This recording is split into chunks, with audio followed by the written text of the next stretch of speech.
The Wyoming sun was a relentless, punishing orb that hammered down upon the dusty thoroughfare of Fort Bridger in July of 1872. For Beatrice Parker, the heat was not merely a physical burden, it was a weight that seemed to fuse the iron collar around her neck directly into her skin. The metal, forged in a moment of cruel possessiveness by a man now rotting in the earth, gleamed with a dull, sickening light. It was a brand, a heavy circle of cold entrapment that marked her not as a woman of 21 years, but as a beast of burden to be traded, used, and discarded. As she stood in the center of the town's main street, the grit of the frontier wind stinging her eyes, she wondered if she was destined to die with that metal throat clasp still choking the life from her spirit. Her wrists were bound with a coarse, hempen rope that had long since worn her flesh into a map of raw, weeping sores. Every movement was a reminder of her status, liquidated assets from the estate of Thaddeus Crane. Crane, a railroad magnate who had viewed the world through the lens of ownership, had purchased her from a San Francisco gambling den to settle a debt. When she had tried to flee his suffocating protection 6 months prior, he had rewarded her defiance with the collar, a permanent declaration that she was property, devoid of legal standing or human agency. Now, with Crane dead of a sudden heart seizure, his lawyers were stripping his life of its parts, and Beatrice was simply another item on the ledger. She stood amidst the swirling dust, her dark auburn hair matted and tangled, hanging in limp curtains over her shoulders. The thin cotton dress she wore was a ghost of a garment, stained by the miles and torn at the hem, offering little shield against the leering eyes of the crowd. Despite the visible fragility of her frame, a startling hardness dwelled in her blue eyes, a look of ancient exhaustion that far exceeded her chronological age. She was a daughter of Sacramento, born to a mother who had walked the streets until the world finally broke her when Beatrice was only 14. Left alone in a society that viewed young, unanchored women as a resource to be exploited, she had been claimed by a crooked saloon owner under the guise of her mother's debts. Since then, her existence had been a relentless series of transactions, each one more degrading and soul-eroding than the last. The auctioneer, a man whose pot-belly strained against a greasy vest and whose teeth were stained a permanent yellow by tobacco, began his rhythmic, hollow chant. He spoke of her as one might describe a mare at a county fair, highlighting her strong back and her breeding potential with a casual vulgarity that made the bile rise in her throat. He called for an opening bid of $50, his voice a gravelly drone that competed with the distant hammers of a blacksmith and the lowing of parched cattle. Beatrice kept her gaze fixed firmly on the parched earth at her feet, refusing to grant the gathered men the satisfaction of seeing her fear or her fury. Experience had taught her that defiance in such moments was a spark that only invited the lash. Silence was the only armor she had left. Yet, beneath the surface of her outward submission, a furnace of silent rage burned with white-hot intensity. She whispered a vow to the dust. She would rather seek the finality of the grave than belong to another master who believed that gold coins conferred the right to own her soul. $50! Shouted a merchant from the edge of the circle, his eyes darting over her with a predatory, calculating greed. 60, countered a rancher whose hands were gnarled and thick, looking like instruments that had spent a lifetime crushing the life out of softer things. Beatrice felt a wave of nausea roll through her. She surreptitiously tested the strength of the ropes at her wrists, calculating the distance to the nearest alleyway, but the logic of the frontier was against her. A woman in a collar, bound and marked, would not survive 10 feet before being tackled back into the dirt. The laws of the territory were written by men like those bidding on her, designed to protect the rights of owners and the sanctity of the contract, never the safety of the commodity. Suddenly, a voice sliced through the humid air, cutting the auctioneer's patter short like a blade through silk. $100. The tone was deep, steady, and lacked the frantic, hungry edge of the previous bidders. The crowd shifted, parting like a slow-moving tide to reveal the man who had spoken. He appeared to be in his late 20s, possessing the sun-weathered complexion of someone who lived by the cycles of the sky. His dark brown hair was shaggy, escaping from beneath a hat that had clearly seen years of hard use against the elements. He wore the practical, unpretentious attire of a working cowboy, denim pants coated in a fine layer of trail dust, a chambray shirt with the sleeves rolled up to reveal forearms corded with functional muscle, and worn leather boots. But it was his eyes that arrested Beatrice's attention. They were a clear, piercing hazel. More importantly, they were looking directly at her face, not at the swell of her chest, not at the glint of the iron collar, but at her eyes, as if searching for the person buried beneath the wreckage. The auctioneer's face lit up with an oily, triumphant grin, sensing a windfall. 100 from Ethan Barrett. Do I hear 110? The merchant scowled and stepped back into the shadows, and the rancher spat a stream of tobacco juice into the dirt before turning away. In 1872, $100 was a staggering sum, representing months of grueling labor for a common ranch hand. The gavel, a heavy wooden mallet, came down with a final, echoing thud. Sold to Ethan Barrett for $100. At the sound, Beatatrice felt a small, vital part of her inner resolve splinter. It mattered little that this stranger had eyes that didn't hold the usual cruelty. She had learned through bitter experience that kind men could be the most dangerous monsters of all, once the doors were closed and the public mask was removed. She watched with a hollow heart as Ethan stepped forward, his movements economical and calm. He counted out the payment in gold coins, which the auctioneer snatched with a predatory speed that made his fingers look like talons. Then the man who now held her contract turned toward her. He reached for a knife sheathed at his belt, and Beatrice flinched, her muscles tensing for the blow she assumed was coming. Instead, he moved with a surprising, focused gentleness. He reached for her wrists and, with a swift flick of the blade, severed the coarse ropes that had kept her bound. The sudden release of pressure was jarring. "You're going to bleed if we don't get those cleaned up," he said, his voice low and devoid of the expected command.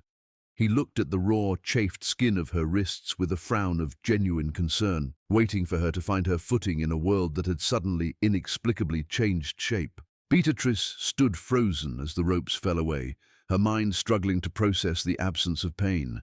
Ethan Barrett did not grab her or haul her toward a waiting wagon. He simply stood there, granting her the space to acknowledge her own legs.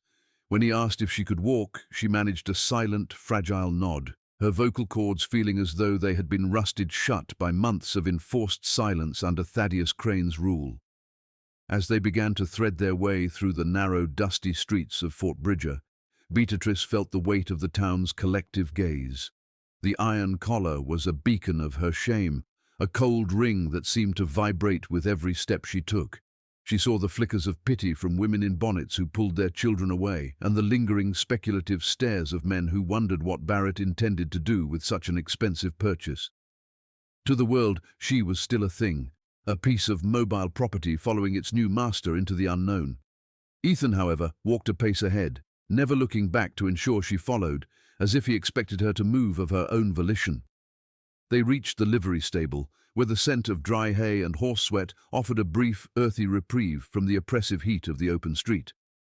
He had 2 horses ready, a powerful chestnut gelding and a smaller, sturdy bay mare. He didn't order her onto the horse. He gestured toward the bay and asked if she could ride. Her yes was a raspy ghost of a sound, the first word of her own she had spoken in years. The ride northeast out of Fort Bridger was a slow, rhythmic immersion into the vastness of the Wyoming territory. As the town faded into a collection of weathered shacks against the horizon, the landscape opened up in a beautiful, terrifying expanse of sagebrush and rolling hills. Beatrice rode the bay mare, her fingers gripping the reins with a white-knuckled intensity that made her knuckles ache.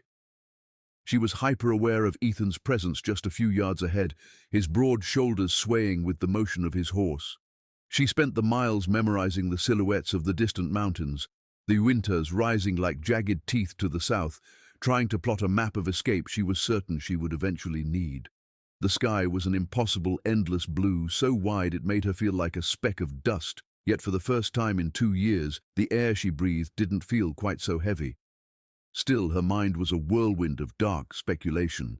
She had known men who used kindness as a lure, a way to soften a woman's spirit before shattering it completely. Was he taking her to some isolated cabin to perform acts that even the auction block would shudder at? The silence between them was not the silence of peace. It was the silence of a held breath. Every time Ethan slowed his horse or adjusted his hat, she flinched, expecting the sudden transition from the gentleman to the owner. The iron around her neck remained a constant, chafing reminder that no matter how far they rode, she was still a prisoner of the metal. As the sun began its long, golden descent toward the western peaks, painting the sky in violent streaks of violet and burnt orange, Ethan finally broke the silence. He didn't look back at her, his eyes fixed on the trail ahead, but his voice carried clearly through the cooling air. He spoke of the collar, asking if Crane had been the one to forge it onto her. When she whispered her affirmation, he asked if there was a key or a lock she might have hidden. The no that left her lips felt like a final confession of her own permanence as an object. She watched his jaw tighten, a muscle jumping in his weathered cheek, a flash of controlled, righteous anger that wasn't directed at her, but at the very existence of the iron itself. He told her then, with a blunt, quiet certainty, that once they reached his land, he would remove it. He warned her about the metal cutters, telling her he didn't want her to be frightened when he approached her with the heavy tools. Beatrice felt a strange, terrifying flutter of hope in her chest, but she quickly strangled it. Hope was a dangerous indulgence for a woman in her position, a luxury that usually preceded a fall. They soon crested a final ridge, and the Barrett ranch came into view. It wasn't the opulent, marble-pillared estate of a man like Crane. It was a modest, honest spread of log and stone. There was a sturdy cabin, a well-kept barn, and a corral where a few horses watched their arrival with flicking ears. It was a place built by a man's own sweat, standing as a lonely outpost of order in the wild, rolling sea of the prairie. After they dismounted, Ethan took the horses into the shadows of the barn, leaving her standing alone in the center of the yard. He told her to go inside the cabin and eat whatever she could find, his voice devoid of the sharp edge of command she was accustomed to. Entering the cabin felt like stepping into another man's soul. It was a single large room, impeccably clean but sparse. A stone fireplace dominated one wall, and a solitary bed sat in the far corner. Seeing that bed, Beatrice felt the familiar cold knot of dread tighten in her stomach. This was the script she knew: the meal, the bed, the demand. She found bread, cheese, and a jar of preserved peaches on the shelves. Despite her fear, the hunger she had suppressed for days roared to life. She ate with shaking hands, the sweetness of the peaches almost overwhelming her senses, a sharp contrast to the bitterness of her life. She was still standing by the small kitchen table when Ethan entered, carrying a pair of heavy-duty metal cutters and a small leather pouch. The air in the cabin seemed to thin as he approached. He held up his hands, palms outward, a silent plea for her to trust the process. He spoke of the collar as an abomination, saying that no human should ever be forced to wear the mark of a beast. He offered her a choice she didn't believe was real: stay as a paid worker or leave with a horse and money once the iron was gone. To Beatrice, it sounded like a beautiful, impossible lie designed to make her lower her guard for the inevitable moment he would claim his property. With a trembling chin held high, Beatrice finally allowed him to step into her personal space. The scent of him, dust, horsehair, and old leather, filled her lungs as he positioned the heavy cutters against the iron ring. She squeezed her eyes shut, waiting for the pinch of pain or the sudden shift in his demeanor. The sound of the shears biting through the metal was a sharp, mechanical crack that echoed through the quiet room. Suddenly, the weight that had defined her existence for 6 months simply vanished. The two halves of the collar clattered onto the wooden table with a hollow metallic ring that seemed to signal the end of an era. Beatrice gasped, her hands flying to her throat to touch the bare, indented skin. The absence of the iron felt more foreign than the presence of it ever had. Ethan didn't linger. He picked up the discarded pieces with a look of profound disgust and walked out into the gathering twilight. Following him to the door, she watched as he took a shovel from the side of the house and began to dig a deep, narrow hole at the edge of the property. He didn't just throw the metal away, he buried it with a grim, funereal solemnity, packing the earth down with his boots as if interring a demon. When he returned, his hands were stained with the Wyoming soil. He looked at her not as a master looking at a purchase, but as a man who had just finished a necessary ugly chore. "That's done," he said, the finality of it ringing truer than anything she had ever heard. "You'll never wear iron again." The evening air turned sharp and cold as Ethan sat across from her at the small table, his large frame casting a long shadow against the log walls. He laid out the terms of her new reality with a directness that lacked any hint of flirtation or hidden agenda. He admitted his own shame in participating in the auction system, even if his intent had been to save her from worse men. Then he did the unthinkable. He pulled a loaded revolver from his pocket and placed it on the table between them. He told her it was hers for protection, and that if he ever crossed the boundaries of her safety, she was to use it on him. He claimed he would rather be dead than become a man who forced himself upon a woman. To Beatrice, this felt like the most elaborate trap of all, a test of her loyalty or a game to see if she would dare to reach for power. He took a blanket, told her to bolt the door behind him, and headed for the barn. That night, Beatrice did not sleep in the bed. She sat in the wooden chair, the heavy revolver resting in her lap, her eyes fixed on the bolted door as the crickets sang their rhythmic, lonely songs outside. She waited for the sound of his footsteps, for the handle to turn, for the mask to slip and reveal the monster. But the night remained undisturbed, save for the distant, haunting cry of a coyote. As the first grey light of dawn filtered through the window, she looked at the gun and then at her own bare neck in the mirror, wondering if the freedom she felt was real or merely a longer tether. The arrival of dawn brought with it the sounds of a world in motion, the rhythmic lowing of cattle and the sharp metallic clatter of buckets, proving that the night had passed without the violence Beatrice had anticipated. She stood before the small silvered mirror in the cabin, her fingers tracing the faint purple-tinged indentation where the iron had lived for half a year. When a soft knock sounded at the door, she reached instinctively for the revolver, but Ethan's voice was merely a quiet announcement of water left on the porch for her morning wash. After ensuring he had retreated to the corral, she brought the bucket inside, the water cool and shimmering with the morning light. The soap he provided smelled sharply of lye and faintly of lavender, a harsh, cleansing scent that felt like the first step in scrubbing away the layers of degradation that had settled into her very pores. She washed with a frantic, focused intensity, wishing the water could reach the memories as easily as it did the trail dust. Having no other garments, she donned the stained cotton dress once more, but the weight of the revolver in her pocket served as a new kind of corset, one that offered strength instead of restriction. She found him in the corral, working a young horse with a patience that bordered on the spiritual. He didn't demand the animal's submission, he invited its trust. In that moment, Beatatrice stepped forward and offered her own terms. She would stay, she would work, and she would be paid a real wage, but the cabin was her sanctuary, and the gun was her final word on her own safety. Ethan didn't hesitate. He reached out a calloused hand and offered a handshake, a gesture of partnership that treated her, for the first time in her adult life, as a sovereign human being. The weeks that followed were defined by the brutal, honest geometry of ranch labor. Beatrice discovered that while her body was weary, her mind found a strange sort of peace in the repetitive demands of the land. She learned the temperamental nature of the wood-burning stove, the art of baking bread in a heavy Dutch oven, and the meticulous care required to coax vegetables from the stubborn Wyoming soil. Ethan was a man of few words but infinite instruction, teaching her to ride with a confidence she had never known and showing her how to track a deer through the silver-green sagebrush without breaking a single twig.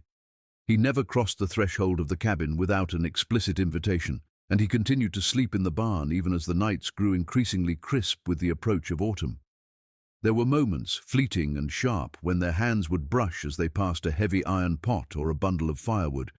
In those seconds, Beatrice would feel the old familiar panic flare in her chest, but it was always met by Ethan's immediate quiet apology and a respectful retreat. He was a man who lived by a code of restraint that she struggled to categorize. She watched him work himself to the point of exhaustion, his broad frame silhouetted against the setting sun as he repaired endless miles of fencing. She began to wonder about the internal engine that drove him. What kind of ghost or god demanded such a rigorous adherence to the idea of a woman's autonomy? The answer finally emerged on a late August evening as they sat on the porch watching the stars pierce through the darkening velvet of the sky. The air was thick with the scent of dry grass and wood smoke when Beatrice finally asked the question that had been simmering in her mind. Why had he spent a fortune on a woman he intended to set free? Ethan remained silent for a long time, his gaze fixed on the distant mountain peaks. When he finally spoke, his voice was rough with the weight of a decade-old grief. He told her about Emily, a sister who had been his North Star after their parents were claimed by cholera.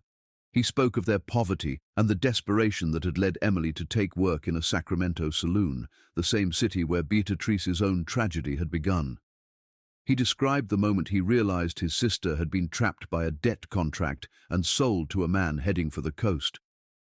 Ethan had fought for her, taking a beating that had left him unconscious for days, and by the time he had risen from the blood-soaked floor, Emily was a ghost, vanished into the lawless fog of San Francisco. He had spent 5 years scouring the docks and the brothels, searching for a girl who likely didn't want to be found, or who had already succumbed to the darkness of that world. "I couldn't save her," he whispered, his jaw tight with a pain that time had failed to dull. "So when I saw you in that street, wearing that iron, I didn't see a stranger. I saw the chance to do for one woman what I failed to do for my own blood." The revelation of Ethan's failure acted as a key, unlocking a door within Beatrice that she had kept bolted since her 14th year. For the first time, she found herself speaking the names of her own tormentors, her voice steady in the darkness.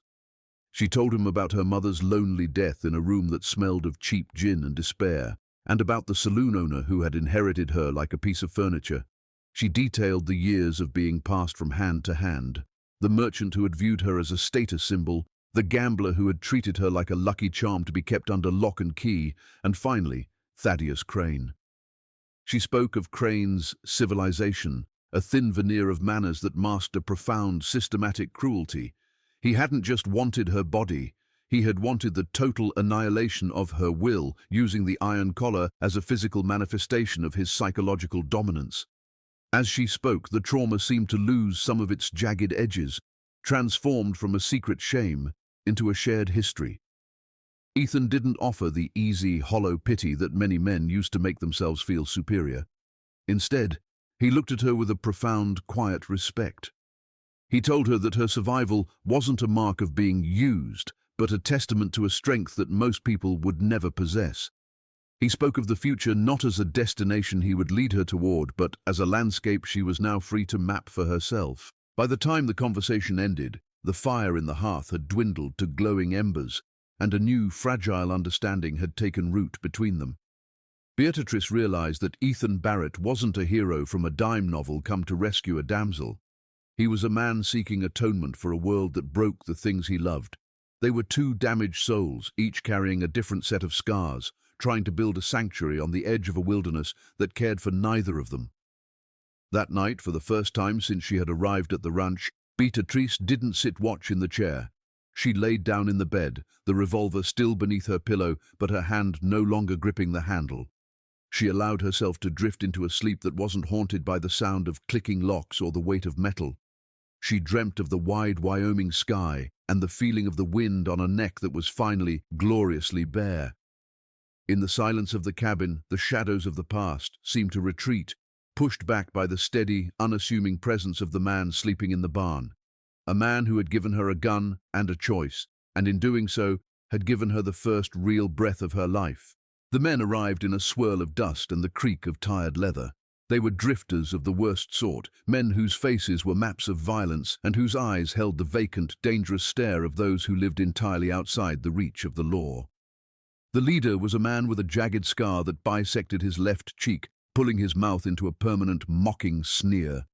He sat atop a soot-colored horse looking around the modest Barrett ranch with the assessing, greedy gaze of a wolf counting sheep.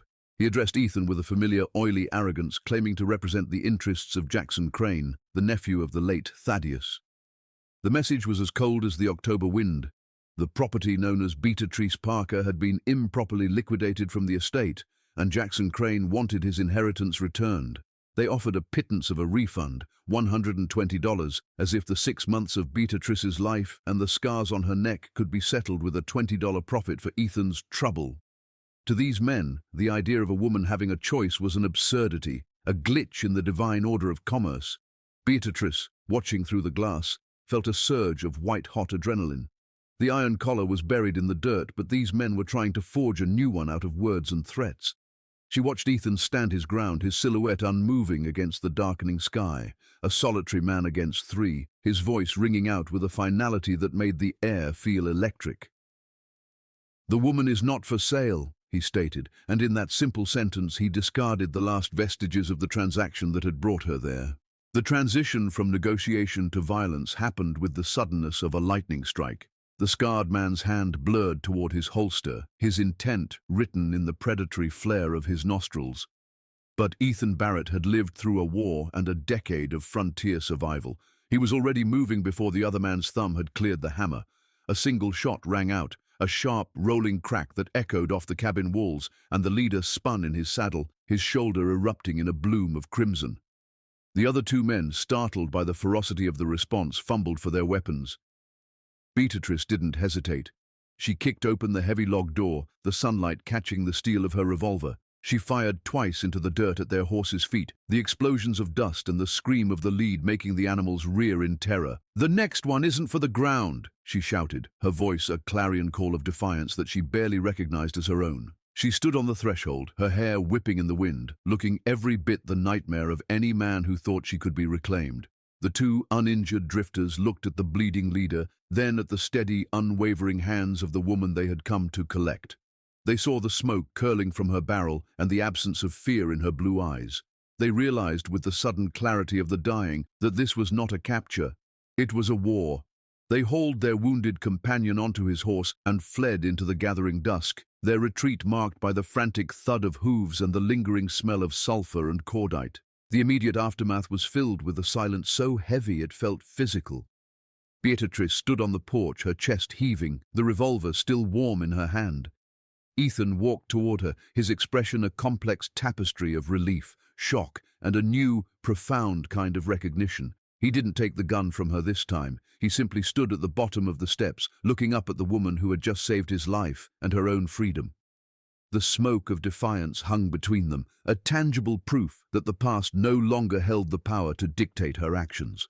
They spent the next few days in a state of high alert, sleeping in shifts and watching the horizon for any sign of Jackson Crane's return.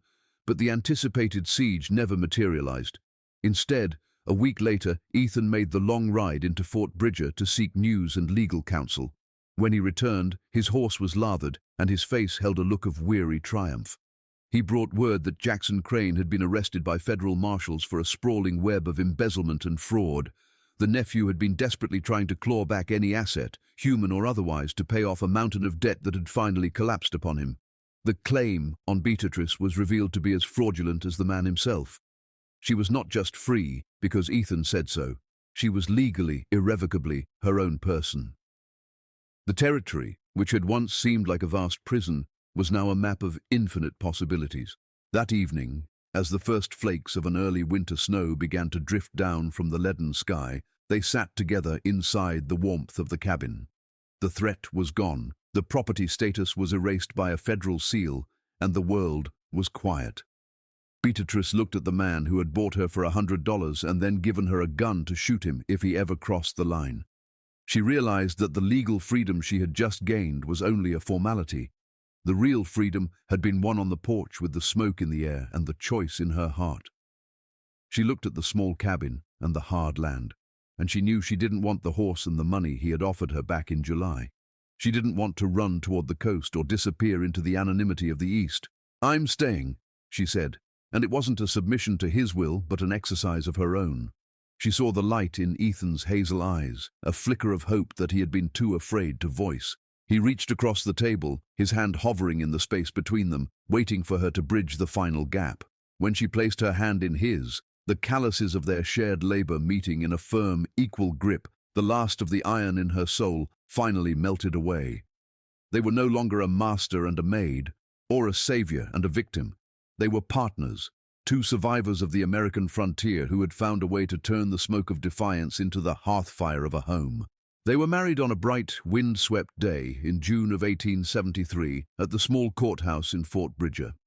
The ceremony was a modest affair, attended by a few local ranchers and tradespeople who had come to respect the quiet, hard-working couple from the northeast spread. Beatrice wore a simple blue dress she had painstakingly sewn by lamplight, and Ethan donned a suit that was worn but impeccably clean. As she spoke her vows, her voice was clear and unwavering, a stark contrast to the raspy whisper of the woman who had stood on the auction block only a year prior. Reclaiming her name and her dignity in the eyes of the law was a victory, but the true triumph was the sense of agency she felt as she slid the simple gold band onto her finger. they returned to the ranch as partners in every sense of the word.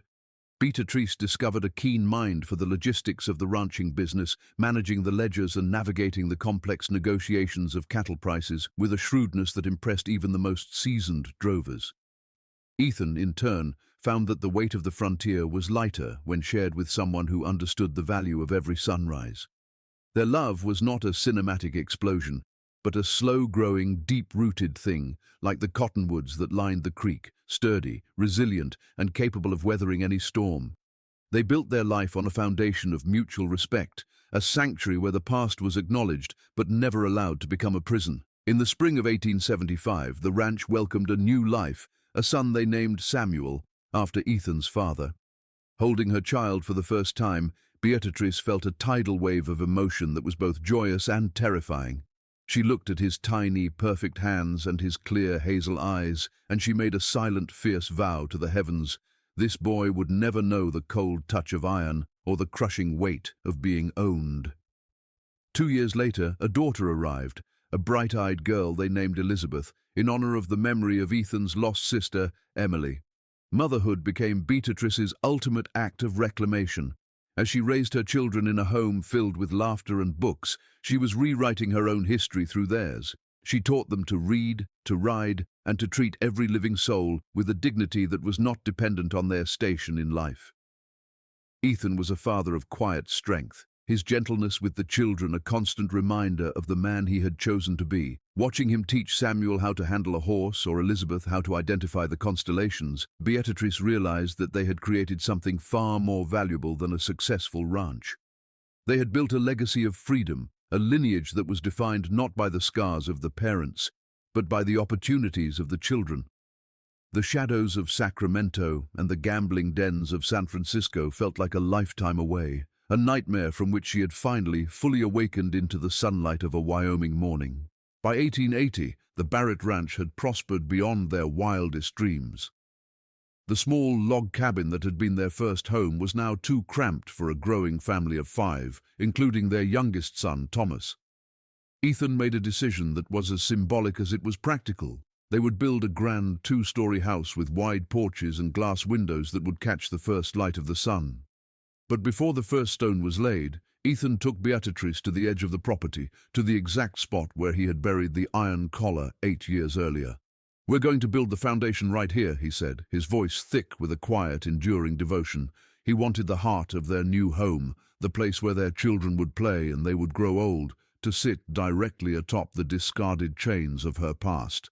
It was a gesture of profound poetry, a way of ensuring that every step she took within her own house was a literal triumph over the metal that had once sought to break her.